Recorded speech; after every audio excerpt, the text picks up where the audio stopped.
अस्सलाम वालेकुम, मैं हूँ आबिद अंदलीब। इमरान खान ने रात गए एक और बम चला दिया बिलाखिर, और ये बम मुझे लगता है सबसे ज़्यादा इसका जो असर पड़ेगा वो हामद मीर साहब के ऊपर पड़ेगा। बहुत बोल्ड एक और कदम उठाया इमरान खान ने। आज सुप्रीम कोर्ट का जो हेयरिंग हुई सुप्रीम कोर्ट के अंदर, उसका शॉर्ट ऑर्डर भी जारी हुआ आज के दिन का।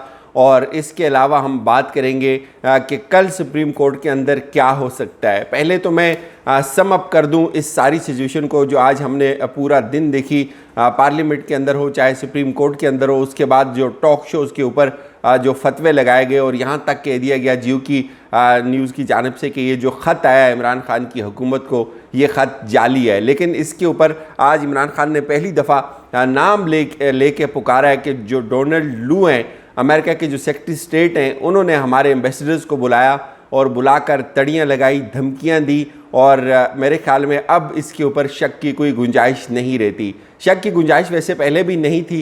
वो पहले इसलिए नहीं थी चूँकि मामला पाकिस्तान के सबसे मोतबर फोरम के ऊपर ये डिस्कस हुआ था, वहाँ से इसका रिबर्टल जारी हुआ था, डिमार्च जारी हुआ था अमेरिका को, उन तमाम एम्बेसडर्स को जिन्होंने हमारे एम्बेसडर को बुलाकर एक इंतहाई गैर सफारती लैंग्वेज में उनके साथ बातचीत की थी। एक तो इसको इंडोर्समेंट हासिल है इस धमकी के लेटर को आर्मी चीफ़ की, DGISI की, तीनों चीफ्स की, पाकिस्तान के पार्लियामेंट की। और मुमकिन है कि कल सुप्रीम कोर्ट के अंदर भी अगर बात इस तरफ चल निकली तो वहाँ भी ये ख़त डिस्कस हो, वहाँ भी इसके ऊपर बात की जाए। आज हामद मीर साहब ने अचानक एक और शोशा छोड़ दिया कि ये जो ख़त है ये जाली है और ये इसको यहाँ जो है वो बनाया गया है। लेकिन अब इसके बाद इमरान खान ने नाम लिया उस शख्स का, और मेरे ख़्याल में अब कोई ये शक नहीं कर सकता कि इसका ये ख़त जो है वो फेक है। शक तो खैर पहले भी नहीं था, लेकिन बहुत सारे बीमार जहन हमारे समाज के अंदर मौजूद हैं। सुप्रीम कोर्ट ने जो आज एक अजीब जो चीज़ है जो समझ नहीं आती, वो ऐसे समझ नहीं आती जो हुई है वहाँ। कल अज़हर सदीक़ साहब सुप्रीम कोर्ट के अंदर गए। उन्होंने सुप्रीम कोर्ट से इस्तदा की कि इस वक्त पाकिस्तान के अंदर रजीम चेंज की कोशिश हो रही है, और हमारी आपसे ये दरख्वास्त है कि वोटिंग का जो प्रोसेस है इसको उस वक्त तक मुलतवी किया जाए जब तक इस पूरे के पूरे क्राइसिस की इंक्वायरी नहीं हो जाती, जब तक इस बैरूनी साजिश की इंक्वायरी नहीं हो जाती। और इस बैरूनी साजिश की इंक्वायरी के लिए सुप्रीम कोर्ट एक कमीशन बनाए जिसमें सुप्रीम कोर्ट की जजेस हों या हाई कोर्ट की जजेस हों। उसको सुप्रीम कोर्ट ने ये कहकर मुस्तरद कर दिया, उसका जवाब दे दिया कि हम आर्टिकल 69 के तहत असम्बली के अंदर होने वाली किसी भी प्रोसीडिंग का हिस्सा नहीं बन सकते, हम स्पीकर को कोई हुक्म नहीं दे सकते। वो बात वहाँ ख़त्म हो गई।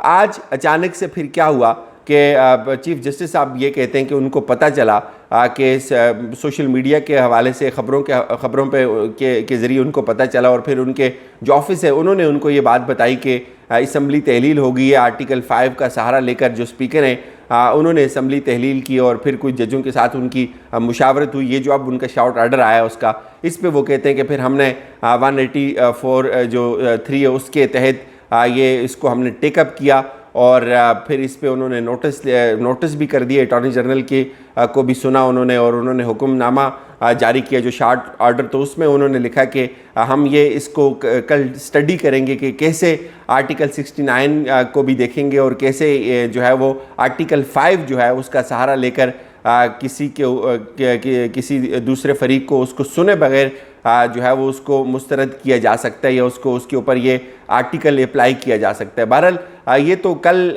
जो है वो डिस्कस हो जाएगा सुप्रीम कोर्ट के अंदर। लेकिन आज एक और बड़ी इंपॉर्टेंट डेवलपमेंट हुई फ़ौज के हवाले से। फ़ौज का भी एक मौक़िफ़ आ गया मेरे ख़्याल में, और एक अभी आना बाकी है। एक तो जब उनसे ये पूछा गया कि ये जो कुछ अभी हुआ है, हुकूमत ने असम्बलियाँ तहलील की हैं, तो इसमें आपका कोई किरदार, तो उन्होंने कहा जी एब्सोल्युटली नॉट।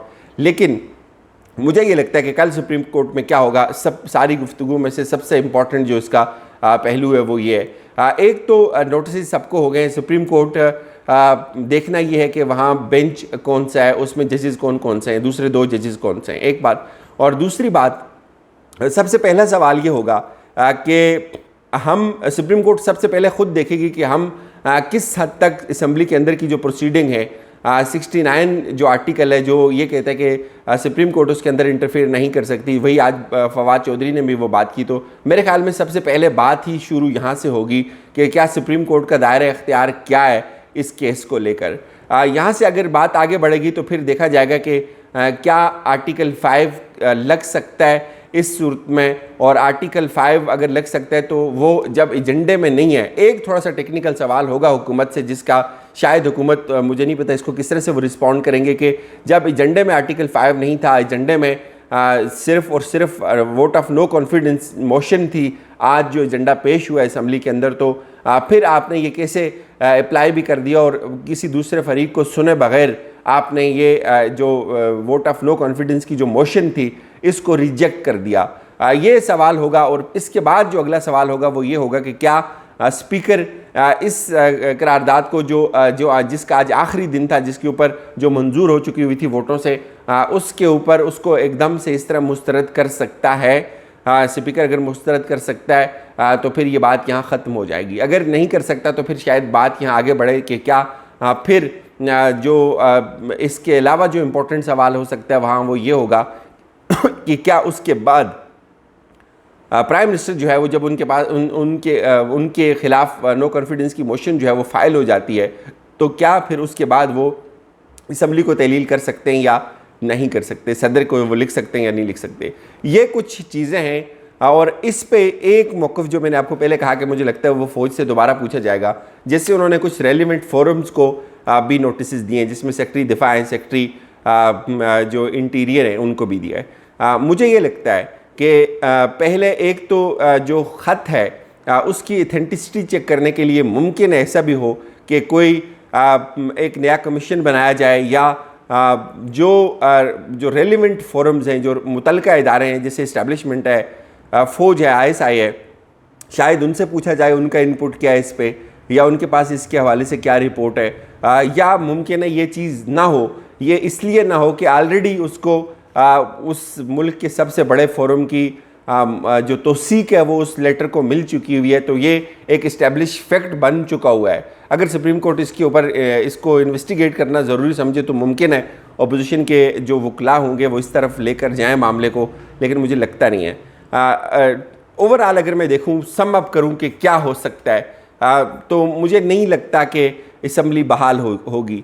उसकी बहुत सारी रीज़न्स हैं। एक तो सुप्रीम कोर्ट अपने आप को कोशिश करेगी कि इस मैस से दूर रखे। दूसरा, मुझे लगता है कि जब ये चीज़ एक हो गई है तो इसकी कंपनसेशन यही है जो इमरान खान ने ऑलरेडी कर दी है कि इलेक्शंस की तरफ चले जाएं, असम्बली तहलील हो जाए। निगरान सेटअप की जो है वो कोशिश शुरू कर दी है, ख़त लिख दिया है शहबाज शरीफ को। तो ऐन मुमकिन यही है कि ये मामला इतना ज़्यादा ना चले सुप्रीम कोर्ट के अंदर। बहरहाल ये जो सवाल हैं ये in any case supreme court में कल उठाए जाएंगे। 69A का इख्तियार कितना है, सुप्रीम कोर्ट का इख्तियार कितना है, क्या सुप्रीम कोर्ट किसी असम्बली के अंदर होने वाली प्रोसीडिंग को अनडू कर सकता है या नहीं कर सकता, स्पीकर का कितना इख्तियार है, क्या स्पीकर किसी ऐसी करारदाद को जो एजेंडे में शामिल नहीं है उसको बुनियाद बनाकर असम्बली का इजलास मुलतवी कर सकता है, नहीं कर सकता, फिर क्या स्पीकर आर्टिकल 5 जो है वो अप्लाई कर सकता है, नहीं कर सकता, स्पीकर असम्बलियाँ तहलील कर सकता है, नहीं कर सकता। ये ही सवाल हैं, इसी के गिर्द ये सारे का सारा केस घूमना है। और जो लीगल एक्सपर्ट्स हैं जिसमें खालिद जावेद खान है, उन्होंने बड़ा ज़बरदस्त काम किया। उन्होंने वो इमरान खान के साथ खड़े रहे और वो उनकी तैयारी होगी। बाबर अवान साहब होंगे वहाँ हुकूमत की तरफ से, अली ज़फ़र साहब होंगे, यही जो उनके वकील हैं ये पेश करेंगे अपने दलाइल, और मुझे नहीं लगता कि इससे बाहर कोई बात चलेगी। और ये शायद इतना लंबा भी ये मामला ना चले।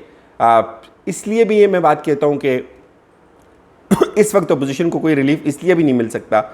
अगर कुछ करना होता सुप्रीम कोर्ट ने इस मामले को ज़रा ज़्यादा आगे तक बढ़ाना होता तो मुमकिन है आज ही कोई ऑर्डर आ जाता। बहुत सारे लोग जो इस वक्त अपोजिशन के, और बहुत वो सहाफ़ी जो बैठ कर ये प्रोपेगेंडा कर रहे हैं कि कोई आसमान गिर गया नीचे, तो सुप्रीम कोर्ट के लिए मुझे लगता है कि कोई इतना आसमान नहीं गिरा। इजाज़त दीजिए, अपना ख्याल रखिएगा।